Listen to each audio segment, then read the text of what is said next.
அனைவருக்கும் வணக்கம். Welcome to English பேச்சு யூடியூப் சேனல். இன்னைக்கு நம்ம பார்க்கக்கூடியது பேசிக்ஸ் ஆஃப் இங்கிலீஷ், அதாவது இங்கிலீஷ் ஆங்கில மொழியினுடைய அடிப்படைகள். நம்மளுடைய சப்ஸ்கிரைபர் ஒருத்தவங்க எனக்கு பேசிக்ல இருந்து இங்கிலீஷ் கத்துக்கணும்னு ஆசையா இருக்கு அப்படின்னு கேட்டிருந்தாங்க. அது மட்டும் இல்லாம நிறைய பேருக்கு கமெண்ட் பண்ணும்போது இங்கிலீஷ்ல நிறைய ஆர்வம் இருக்கிறதாகவும் அவங்களுக்கு இருக்கக்கூடிய ஸ்பெல்லிங் மிஸ்டேக்ஸும் என்னால் பார்க்க முடியறதுனால சின்ன சின்ன விஷயங்கள்ல இருந்து இந்த ஒரு வீடியோவை லாங் வீடியோவா உங்களுக்காக போடலாம், பிகினர்ஸ்க்கு ஃப்ரெண்ட்லியா இருக்கும் அப்படின்றதுனால இந்த ஒரு வீடியோ கேட்ட அந்த சப்ஸ்கிரைபருக்காகவும் பேசிக் இங்கிலீஷ் கேட்ட மற்ற சப்ஸ்கிரைபர்ஸ்க்காகவும் நான் டெடிகேட் பண்றேன். பேசிக்ஸ் நம்ம தெரிஞ்சுக்கிறதுக்கு முன்னாடி ஃபர்ஸ்ட் வீடியோலே நான் போட்டிருந்த வவல்ஸ் அப்படின்றது என்ன அப்படின்றது மறுபடியும் ஒரு ரீகேப் மாதிரி பார்த்துடலாம். இந்த ஒரு லாங் வீடியோல இங்கிலீஷ் லாங்குவேஜ், அதாவது ஆங்கில மொழியை பொறுத்த வரைக்கும் தமிழ்ல நமக்கு தெரியும் உயிர் எழுத்து, மெய் எழுத்து, உயிர் மெய் எழுத்துக்கள்லாம் இருக்குன்னு சொல்லிட்டு நமக்கு தெரியும். பட் இங்கிலீஷ்ல ரொம்பவே சிம்பிள். உயிர் எழுத்துக்கள், மெய் எழுத்துக்கள், இந்த ரெண்டு விஷயங்கள் தான் இருக்கு. இப்போ இந்த உயிர் எழுத்துக்கள் அப்படின்றத இங்கிலீஷ்ல என்னன்னு சொல்லுவாங்க அப்படின்னு பாத்தீங்கன்னா வவல்ஸ் அப்படின்னு சொல்லிட்டு சொல்லுவாங்க.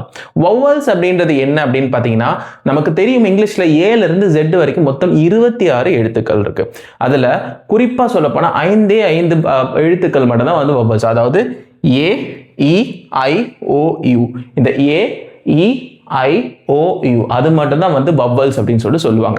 அப்போ மற்ற எழுத்துக்கள் எல்லாமே என்னன்னு சொல்லுவாங்க அப்படின்னு பார்த்தீங்கன்னா அதற்கு வந்து மெய் எழுத்துக்கள் அப்படின்னு சொல்லுவாங்க. மெய் எழுத்துக்களை இங்கிலீஷ்ல என்னன்னு சொல்லுவாங்கன்னு பார்த்தீங்கன்னா கான்சனன்ட்ஸ்னு சொல்லுவாங்க. என்ன சொல்லுவாங்க? கான்சனன்ட்ஸ் அப்படின்னு சொல்லிட்டு சொல்லுவாங்க. இப்போ இந்த கான்சனன்ட்ஸ் அப்படின்றது என்ன அப்படின்னு பார்த்தீங்கன்னா இந்த AEIOU தவிர்த்து இருக்கக்கூடிய மற்ற எல்லா எழுத்துக்குமே வந்து கான்சனன்ட்ஸ் தான். பட் ஆனா இதுல வந்து ஒரு ட்விஸ்ட் இருக்கு. அதாவது எந்த ஒரு வார்த்தையில Y அப்படின்றதோ, அந்த Y அப்படின்ற விஷயம் மறைந்து வரும்போது அந்த Y இல்ல வந்து அந்த வவல்ஸுடைய சவுண்டுன்னு சொல்லுவாங்களே, அதெல்லாம் வந்து மறைந்து வரும்போது அது வந்து என்னவாக இருக்கும் அப்படின்னு பார்த்தீங்கன்னா அது வந்து வவல்ஸாக இருக்கக்கூடிய வாய்ப்புகள் இருக்கு. உதாரணத்துக்கு நான் வந்து உங்களுக்கு வந்து ஜெனரலா சொல்லிடுறேன். இந்த வவல்ஸ்ல பார்த்தீங்கன்னா சம்டைம்ஸ் Y வந்து வவலாக இருக்கும், சம்டைம்ஸ் Y வந்து கான்சனன்ட்டாக இருக்கும். இந்த Y அப்படின்ற இந்த எழுத்து வந்து பஃபர்னு சொல்லுவாங்க. அந்த பஃபர் அப்படின்றது என்ன அப்படின்னு பார்த்தீங்கன்னா சில நேரத்தில் இங்கே இருக்கும், சில நேரத்தில் அங்கே இருக்கும். அதாவது அந்த வார்த்தையினுடைய அமைப்புக்கு தகுந்த மாதிரி அந்த Y ஆனது மாறும். அதை நம்ம பார்ப்போம். இப்போ உதாரணத்துக்கு சொல்ல போனா நம்ம அடுத்ததுக்கு போயிடலாம். மெயின் வவல்ஸ்னு சொல்லுவாங்க. மெயின் வவல்ஸ் அப்படின்றது என்ன அப்படின்னு பார்த்தீங்கன்னா இந்த இடத்துல கண்டிப்பா வந்து என்ன இருக்கும், அந்த வவல்ஸ்ல சொல்லக்கூடிய AEIOU அப்படின்றது டைரக்டாகவே வரும். அதுதான் வந்து மெயின் வவல்ஸ் அப்படின்னு சொல்லிட்டு சொல்லுவாங்க. இப்போ முதல்ல நம்ம ஒரு வேர்டு கொடுத்துருக்கோம், டாக். டாக் அப்படின்றதுல இந்த இடத்துல வவல்ஸ் எங்க இருக்கு, உயிர் எழுத்து எங்க இருக்கு, ஓ. இந்த ஓ அப்படின்றது தான் என்னது, உயிர் எழுத்து. அப்போ இது வந்து மெயின் வவல்ஸ் கீழே வந்துடும். அடுத்து ஈகிள். ஈகிள்னா நமக்கு தெரியும் கழுகு. இந்த கழுகுல என்ன இருக்கு, வவல்ஸ் எங்க இருக்கு, இந்த இடத்துல ஏன்றது ஒரு வவல், இந்த இடத்துல ஈன்றதுமே வவல் தான். அடுத்து ஹார்ட்.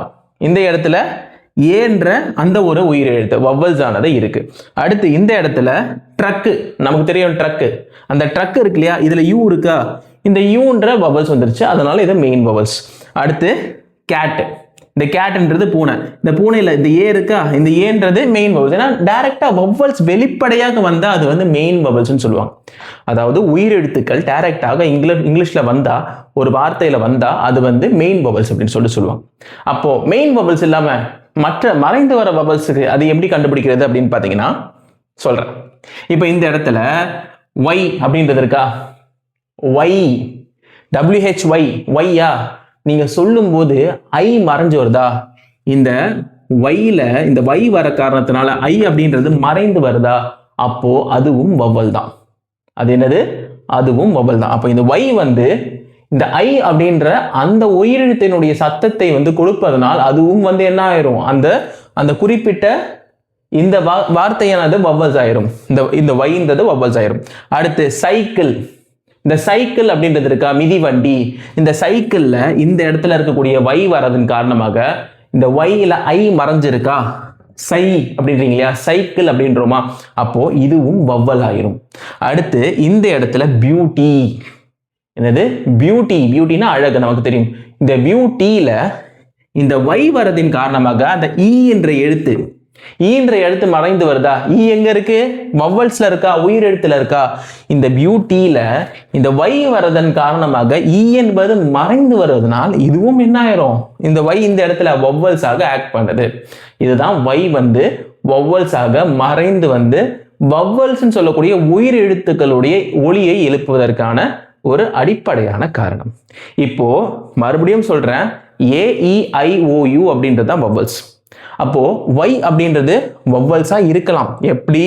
அந்த Y அப்படின்ற அந்த ஒரு எழுத்தானது எப்போ இந்த AEIOU அந்த வார்த்தைகளுடைய சத்தத்தை அந்த ஒரு குறிப்பிட்ட ஒரு வார்த்தைக்கு கொடுக்குதோ அப்ப அது வவ்வல்ஸ் ஆயிடும். அப்போ Y வந்தாலே வவ்வல்ஸ் ஆனா கிடையாது, குழப்பிக்க கூடாது. இப்போ நம்ம அதை பேஸ் பண்ணி பார்ப்போமா? யூ, இந்த யூ, யோரு, இயரு இதெல்லாமே எப்போ எந்த இடத்துல இந்த Y வந்து முன்னாடி வருதோ, இந்த Y எப்போ முன்னாடி வருதோ அப்ப அது வவ்வல் ஆகாது. எப்போ ஒரு வார்த்தையில இந்த Y-ன்றது என்ன ஆகுது? Y எப்போ வார்த்தையில முன்னாடி வருதோ அப்போ என்ன ஆகாது? அது வவ்வல் ஆகாது. ஏன் வந்து இதுல வவ்வல் ஆகாது? Y வவ்வல் ஆகாதுன்னு தான் சொன்னேனே தவிர இந்த வார்த்தையே வவ்வல் ஆகாதுன்னு நான் சொல்லல. இந்த இடத்துல Y வவ்வல் ஆகாது. ஏன் அப்படின்னு பாத்தீங்கன்னா ஆல்ரெடி இந்த இடத்துல முன்னாடி வந்துருச்சு. இப்போ இந்த இடத்துல பாருங்க, பக்கத்துல வவ்வல் இருக்கு, ஓ இருக்கு, யூ இருக்கு, மற்றது வவ்வல். ஆனா இந்த இடத்துல Y வவ்வல் கிடையாது. ஆனா இந்த இடத்துல வவ்வல்ஸே கிடையாது, அதாவது உயிரெழுத்துக்களே கிடையாது. ஆனா Y வரதின் காரணமாக அந்த Y-னுடைய அழுத்தத்தினால், அந்த Y அப்படின்ற விஷயத்தினுடைய அழுத்தத்தினால் உயிரெழுத்து போல ஒலிப்பதினால் இந்த Y வந்து வவ்வல்ஸாக ஆக்ட் பண்ணுது. அதாவது மாறுவேஷ போட்டி போட்டு வருது. சிம்பிளா போனா இந்த இடத்துல மாறுவேஷ போட்டி போட்டு வருது. இந்த இடத்துல முன்னாடி வரதின் காரணமாக அது வவ்வல்ஸ் ஆகாது.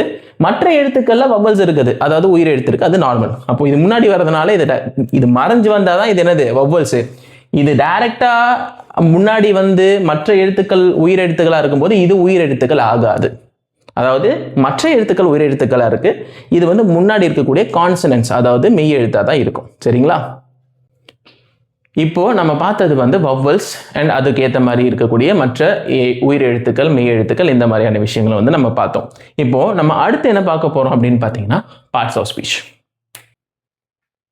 இப்போ இந்த பார்ட்ஸ் ஆஃப் ஸ்பீச் அப்படின்றது நம்ம ஆல்ரெடி ஒரு லாங் வீடியோவில் நான் சொல்லியிருக்கேன். இது தெரியாதவங்க பார்த்துக்கோங்க, ஓகேங்களா? இது ஒரு பேசிக் இன்ட்ரோடக்ஷன் மட்டும் கொடுத்துறேன். ஏன்னா நம்மளுடைய லிஸ்ட்டில் ஆல்ரெடி பார்ட்ஸ் ஆஃப் ஸ்பீச்னா என்ன அப்படின்றது டீட்டெயிலாக நடத்தியிருக்கேன். ஒரு இன்ட்ரோடக்ஷன் மாதிரி கொடுத்துறேன். இந்த பார்ட்ஸ் ஆஃப் ஸ்பீச் அப்படின்றது நம்மளுடைய உடலினுடைய ஒரு அங்கம் மாதிரி. அதாவது ஒவ்வொரு தலை, கால், கை, மூக்கு இதெல்லாம் வந்து ஒவ்வொரு உறுப்பும் எப்படி வந்து கடவுள் வந்து நமக்கு படைச்சிருக்காரோ அதே மாதிரி இந்த இங்கிலீஷ் லாங்குவேஜுக்கு இந்த பார்ட்ஸ் ஆஃப் ஸ்பீச் அப்படின்றது ஒரு அணிகலன் மாதிரி, ஒவ்வொரு உறுப்பு மாதிரி. உதாரணத்துக்கு சொல்ல போனா முதல்ல வந்து நவுன். நவுன் அப்படின்றது என்னன்றது நமக்கு தெரியும். நவுன் அப்படின்றது நம்ம பார்த்துருப்போம். இந்த நவுன் அப்படின்றது என்ன அப்படின்றத நம்ம ஆல்ரெடி பார்த்துருப்போம். பெயர் சொல் அப்படின்னு சொல்லிட்டு நம்ம பார்த்துருப்போம். அடுத்து வேர்ப். வேர்ப்ன்றது நமக்கு பார்த்துருப்போம். வினைச்சொல் அப்படின்றது பார்த்துருப்போம். அடுத்து இந்த இடத்துல ப்ரோனவுனு, அட்வர்பு, adjective, conjunction, interjection, அதுக்கப்புறம் இன்னொன்று முக்கியமான விஷயம் இருக்கு, அதுதான் வந்து ப்ரிப்போசிஷன் சொல்லுவாங்க. ப்ரெப்போசிஷன் சொல்லுவாங்க. ப்ரெப்போசிஷன். சரிங்களா? இந்த noun, pronoun, verb, adverb, adjective, conjunction, interjection, proportion இது எல்லாமே வந்து பார்ட்ஸ் ஆஃப் ஸ்பீச், அதாவது இங்கிலீஷ் லாங்குவேஜினுடைய மிக முக்கியமான பகுதிகள். இப்போ நான் வந்து ஒரு எக்ஸாம்பிளாக நான் வந்து சொல்லிடுறேன், புரிகிற மாதிரி ஒரு ஷார்ட்கட்டாக சொல்லிடுறேன். உங்களுக்கு வேணும் அப்படின்னா இந்த நவுன் அப்படின்றதனுடைய டீட்டெயில் வீடியோ நான் தனியாக நம்மளுடைய சேனலில் 2 வீடியோ போட்டிருக்கேன், அதை பார்த்துக்கோங்க. மேற்கொண்டு மற்ற விஷயங்கள், கிராமர் வீடியோஸ் உங்களுக்கு வேணும்னாலும் நீங்கள் கமெண்ட் பண்ணுங்கள். நவுன் அப்படின்றது என்னன்னு பார்த்தீங்கன்னா பெயர் சொல். உதாரணத்துக்கு காமன் பிளேஸு, நேம்ஸு, திங்ஸு, அதாவது ஒரு இடம், பொருள், பெயரை குறிக்கும் போது அதை நவுன் சொல்லுவாங்க. வேர்ப் அப்படின்றது ஆக்ஷன், செயல்களை குறிக்கும் போது அது வந்து வேர்ப் அப்படின்னு சொல்லுவாங்க. செயல்கள், ஓடுகிறான், பாடுகிறான், ஆடுகிறான் அப்படின்னும் போது அது ஓடுதல், பாடுதல், ஆடுதல், குதித்தல் இது எல்லாமே வந்து வேர்பு கீழே வந்துடும். அடுத்து ப்ரொனவுன் அப்படின்றது நவுன் மறைஞ்சு வரும். நவுன் இருக்கும், நவுனை குறிப்பிடும், ஆனால் நவுனை டைரக்டாக குறிக்காது. உதாரணத்துக்கு சொல்ல போனால் ஹி, ஷி, இட். அவன் அப்படின்றது அவன், அவள், அது. ஒருத்தவங்களுடைய பேரை குறிப்பிடாம அவங்களுடைய ஜெண்டரை குறிப்பிட்டாலோ, ஒருத்தவங்களுடைய ஐடென்டிட்டி அந்த சேர் அப்படின்றத குறிப்பிடாம அது அப்படின்னு குறிப்பிட்டாலோ அது வந்து என்னென்ன ஆயிரும்? இந்த இடத்துல ப்ரோனவுன் அப்படின்னு சொல்லிட்டு ஆயிரும். அடுத்து இந்த இடத்துல அட்வர்ப். அட்வர்ப் அப்படின்றது என்னன்னா verb, வினையை தொடர்ந்து வரும். வினையை தொடர்ந்து வரும், verb தொடர்ந்து வரும். He runs fastly, அதாவது அவன் வேகமாக ஓடுகிறான். எப்படி ஓடுகிறான்? வேகமாக ஓடுகிறான். அதாவது verb, இந்த வினை சொல்லானது வினை எப்படி வந்து செயல்படுது, எப்படி செயல்படுது அப்படின்றது குறிக்கிறது தான் வந்து அட்வர்ப் அப்படின்னு சொல்லிட்டு சொல்லுவாங்க. அடுத்து அட்ஜெக்டிவ். அந்த அட்ஜெக்டிவ் அப்படின்றது என்ன அப்படின்னு பார்த்தீங்கன்னா டிஸ்கிரைப்ஸ் நவுன், அதாவது நவுன் எப்படி இருக்கு அப்படின்றத டிஸ்கிரைப் பண்ணும். உதாரணத்துக்கு இதற்கு நான் சொல்ல போனேன்னா this marker is red in color. இந்த மார்க்கர் எப்படி இருக்கு? Red in colour. இப்போ இந்த ரெட்ன்றது தான் இந்த இடத்துல என்னது? அட்ஜெக்டிவ். ஏன்னா இந்த மார்க்கர் எப்படி இருக்கு, எந்த கலர்ல இருக்குன்றத சொல்லுதா? the marker is red in color. Red அப்படின்றது தான் இந்த இடத்துல adjective. this marker is beautiful. எப்படி இருக்கு? பியூட்டிஃபுல், அழகா இருக்குப்பா. this watch is beautiful. the marker is beautiful. அப்போ எப்படி இருக்கு? அழகா இருக்கு. அதாவது ஒரு நவுனை, ஒரு குறிப்பிட்ட ஒரு விஷயத்த விளக்குது. அந்த விளக்குறதுனால அதை வந்து என்னன்னு சொல்லுவாங்க? அட்ஜெக்டிவ் அப்படின்னு சொல்லிட்டு சொல்லுவாங்க. why you look dull அப்படின்னு, டல் அப்படின்றது ஏன் டல்லா இருக்க, ஏன் ஒரு மாதிரி டல்லா இருக்கு, அந்த டல்ன்றது இந்த இடத்துல என்னது? அட்ஜெக்டிவ். அடுத்து கன்ஜெக்ஷன். இதை நம்ம அடிக்கடி கேள்விப்பட்டிருப்போம். கன்ஜெக்ஷன் அப்படின்றது என்னன்னு பார்த்தீங்கன்னா இணைப்பு சொற்கள், அண்டு, ஆர், பட்டு. அதாவது ராம் அண்ட் சீதா, அதாவது ராம் மற்றும் சீதா. he and she, அவன் மற்றும் அவள். he or she, அவன் அல்லது அவள். இந்த மாதிரியான இணைக்கக்கூடிய விஷயங்கள் தான் வந்து என்னன்னு சொல்லுவாங்கன்னா கன்ஜெக்ஷன் சொல்லிட்டு சொல்லுவாங்க. அடுத்து இன்டர்ஜெக்ஷன். இன்டர்ஜெக்ஷன் அப்படின்றது என்னன்னு பார்த்தீங்கன்னா இதற்கு ஒரு குறிப்பிட்ட மீனிங் கிடையாது, ஆச்சரிய குறின்னு சொல்லுவாங்களே அந்த மாதிரி. வாவ், வாவுக்கு ஒரு குறிப்பிட்ட மீனிங் கிடையாது. வாவ் அப்படின்றது ஒரு ஆச்சரியமா பார்க்குறது. அலாஸ், அலாஸ் அப்படின்றது ஒரு வெற்றி குறி மாதிரி. அதாவது அலஸ் அப்படின்றது ஒரு மாதிரி, அலஸ், ஹூரே, ஹூரே எல்லாம் வெற்றி குறின்னு சொல்லுவாங்க. இந்த மாதிரியான விஷயங்கள். ஹோ, ஹோ அப்படின்றது, அந்த ஹோ அப்படின்றதுக்கு ஒரு மீனிங் இருக்கா, அர்த்தம் இருக்கா? அதெல்லாம் கிடையாது. ஸோ இந்த மாதிரியான ஆச்சரியத்திற்குரிய விஷயங்களை சொல்லும்போது அது வந்து இன்டர்ஜெக்ஷன் அப்படின்னு சொல்லிட்டு சொல்லுவாங்க. அடுத்து ப்ரெப்போசிஷன், ஒரு பெரிய டாபிக். இந்த ப்ரெப்போஷன் அப்படின்றது அண்டு, ஆறு, பட்டு, இந்த மாதிரியான விஷயங்கள் வந்து ப்ரெப்போசிஷன் கீழே வரும். அதாவது ப்ரெப்போசிஷன் ஒரு மிகப்பெரிய டாபிக். அதை தனியாக ஒரு கண்டென்ட்டாக கூட உங்களுக்கு நான் போட்டு நடத்துகிறேன். உங்களுக்கு இந்த மாதிரியான விஷயங்கள் இன்னும் டீட்டெயில்டாக ஒவ்வொன்றா தனித்தனியாக எனக்கு சொல்லிக் கொடுங்கனாலும் தாராளமாக கமெண்ட் பண்ணுங்கள். நிச்சயமாக வாரத்துக்கு ஒரு நாள் கிராமர் சீரீஸ் நான் உங்களுக்காக நடத்துகிறேன். அடுத்து நம்ம பார்க்கக்கூடியது சப்ஜெக்ட். அதாவது யாரை பற்றி அந்த குறிப்பிட்ட சென்டென்ஸ் ஆனது பேசுதோ, யாரை பற்றி அந்த வாக்கியமானது பேசுதோ அவங்க தான் வந்து சப்ஜெக்ட்னு சொல்லுவாங்க. உதாரணத்துக்கு ராஜா இஸ் அ டால் பாய் அப்படின்னா அந்த ஒரு குறிப்பிட்ட வாக்கியமானது ராஜாவை பற்றி பேசுகிறது. அந்த ராஜான்றது தான் சப்ஜெக்ட். அதாவது இந்த பேர் மட்டும் கிடையாம சப்ஜெக்ட்ஸ்ல நிறைய விஷயங்கள் இருக்கு. அதை நம்ம பார்த்துருவோமா? சப்ஜெக்ட்ல முதல்ல ஐ அப்படின்றது நான், அது வந்து சிங்குலர் சப்ஜெக்ட். ஐ. ஹி அப்படின்றது அவன், அதாவது அவன் நமக்கு தெரிஞ்சிருக்கும். ஷி அவள். இட் அது, அதாவது உயிரில்லாத பொருள் வந்து அதுன்னு சொல்லுவோம் இல்லையா, இட்டு. அடுத்து வீன்றது நாங்கள், வீன்றது நாங்கள், இது வந்து ப்ளூரலு. அடுத்து யூன்றது நீ இல்லைனா நீங்கள், அதாவது நீன்னு கூட சொல்லலாம், இல்லை நீங்களா கூட இருக்கலாம். அடுத்து தேன்றது அவர்கள், இது வந்து ப்ளூரல். ஸோ இதுதான் வந்து சப்ஜெக்ட்ஸ்ல இருக்கக்கூடிய மிக முக்கியமான விஷயங்கள். அதாவது I, he, she, it, we, you, they. நான், அவன், அவள், அது, நாங்கள், நீ அல்லது நீங்கள், அவர்கள். இதுதான் வந்து சப்ஜெக்ட்னு சொல்லக்கூடிய மிக முக்கியமான விஷயம், அதற்குள்ள இருக்கக்கூடிய டாபிக்ஸ். அடுத்து பி verb அப்படின்னு சொல்லிட்டு ஒரு விஷயம் இருக்கு. இந்த பி verb அப்படின்றது என்ன அப்படின்றத நம்ம பார்த்துருவோம். அதாவது இந்த சென்டென்ஸ் கொடுத்துருக்கேன் பாருங்க, I be, he be, she be எல்லாம் இருக்கு இல்லையா. ஸோ இதுதான் வந்து பி வேர்ப்ஸ்ன்னு சொல்லுவாங்க. இந்த பி வேர்ப்ஸ் அப்படின்றது இல்லாமல் ஒரு வேர்ப் ஃபார்முக்கு வந்து கிடையாது. அதாவது இதில் வந்து ஒரு ட்ரிக் இருக்கு. அந்த ட்ரிக் என்னன்னு பார்த்துருவோமா? முதல்ல இந்த சென்டென்சஸ் என்னன்னு பார்த்துருவோம். ஐ பி அப்படின்றது நான் இரு, ஹி பின்றது அவள் இரு, ஷி பின்றது அவள் இரு, இட் பின்றது அது இரு, வி பின்றது நாங்கள் இரு, யூ பின்றது நீ இரு, தே பின்றது அவர்கள் இரு. தமிழில் படிக்கும்போது இதுக்கு ஏதாவது பொருத்தம் இருக்க மாதிரி இருக்கா? அதாவது இந்த சென்டென்ஸ் வந்து முழுமையடையாத மாதிரி தானே இருக்கு. இது வந்து தப்புன்னு தானே நினைக்கிறீங்க, ஆனால் இது தப்பு கிடையாது, இது வந்து சரி. இந்த சென்டென்ஸ் வந்து சரி, ஆனால் தமிழ்ல நமக்கு பார்க்கறதுக்கு வித்தியாசமா இருக்கா? அதாவது இந்த பி ஆனது உருமாற்றம் அடையும். உருமாற்றம் அப்படின்றது இப்போ இது ஒன்னா இருக்கு இல்லையா, அது இன்னொரு வேர்டோட சேரும் போது இந்த ஐ அப்படின்றது இந்த பி வேர்பா மாறும்போது என்னவாக மாறும்ன்றத நம்ம அடுத்து பார்க்க போறோம். அதாவது இந்த பிக்கு பதிலாக உருமாற்றம் அடைந்து வேறு ஒரு வார்த்தையாக மாறும். ஸோ அதுதான் வந்து இதோட முக்கியமான விஷயங்கள். இந்த பி வேர்ப்ஸ் அப்படின்றது என்னன்றது தெரிஞ்சுக்கிறதுக்கு முன்னாடி இந்த பி வேர்ப்ஸ் என்னவா மாறுதுன்னு பார்த்துடலாமா?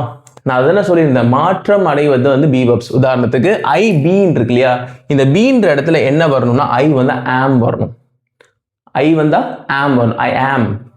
அடுத்து இதுக்கு வந்து நான் இருக்கிறேன், ஐ ஆம் அப்படின்றது என்னது? நான் இருக்கிறேன். அடுத்து he is அப்படின்றது அவன் இருக்கிறான். இந்த இடத்துல he been இருக்கா, அதுக்கு பதிலாக அவன் இருக்கிறான் ஆயிடும். she isனா அவள் இருக்கிறாள்.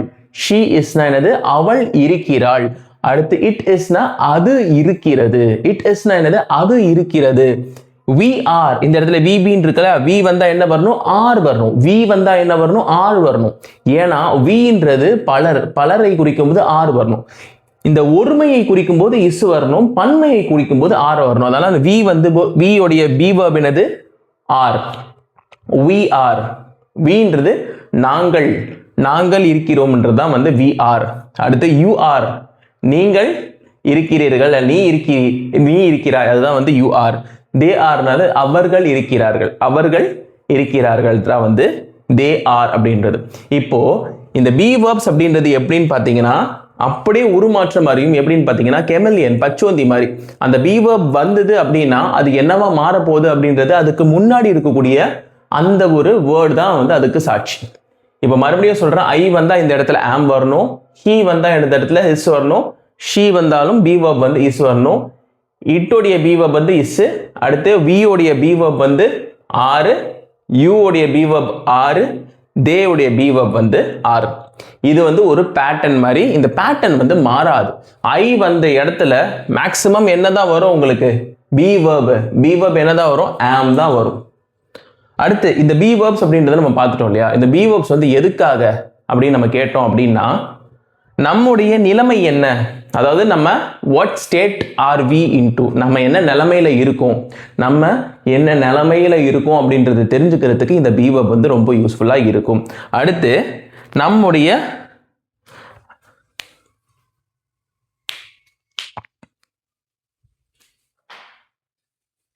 இந்த be verb எதுக்காக இருக்கு அப்படின்னு பார்த்தீங்கன்னா, நம்முடைய நிலைமை என்ன, நம்ம என்னவாக இருக்கோம், நம்ம எங்க இருக்கோம் அப்படின்றது தெரிஞ்சுக்கிறது தான் இந்த be verb ஆனது யூஸ் ஆகுது.